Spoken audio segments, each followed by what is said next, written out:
Welcome back. Last week we talked about the quad stretch, and now we want to start discussing the opposite muscle, the hamstrings.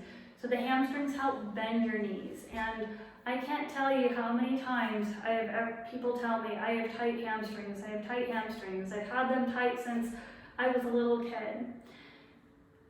I know there are a lot of hamstring stretches out there. Do I do them? No.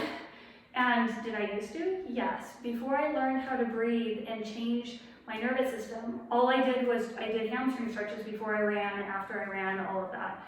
And since learning how to change my breathing and calm down my nervous system, I haven't needed to do those hamstring stretches.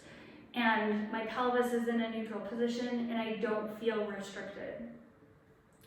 Regardless, I do want to go over the hamstring stretch that are very common to the fitness world and the wellness world, because I want you to know some tips on things to consider just to make it safe for you.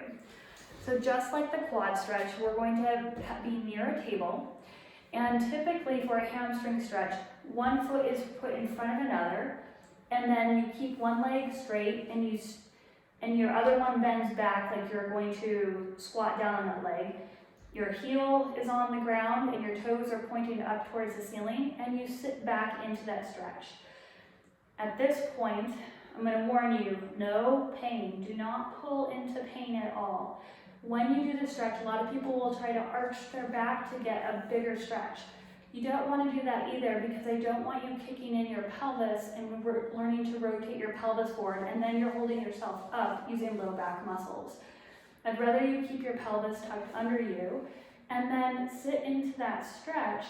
You can relax your toes, relax your foot, and then practice some breathing so you learn how to neuromuscularly relax the muscle. Instead of forcing a mechanical pull on the muscle to pull on the fibers, we want to learn how to relax the muscle internally. And you can sit into this and then switch to the other leg and do that same thing.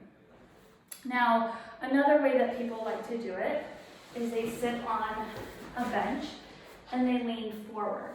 Again, when you do that, be careful of the low back, that you don't arch the low back.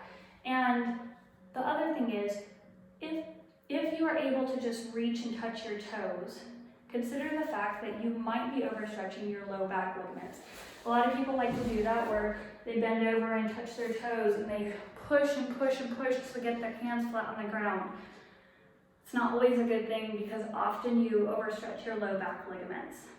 Another way that people stretch is they lay on a table and they put a loop around their foot and then they pull their foot up to stretch their hamstrings.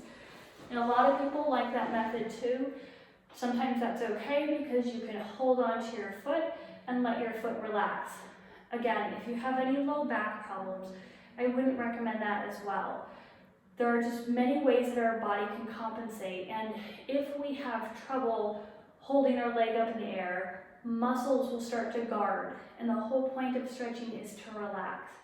Ideally, we want that neuromuscular tone to let go so your muscle fibers are not contracting and holding tight. If you have any questions about that, please let me know. Those are the common ways that people stretch their hamstrings, and just be considerate of your low back, your knees, your hips. You don't want any sharp pains, any pinching, and the stretch should be gentle. And as always, don't hold your breath. Keep breathing to allow the nervous system to calm down.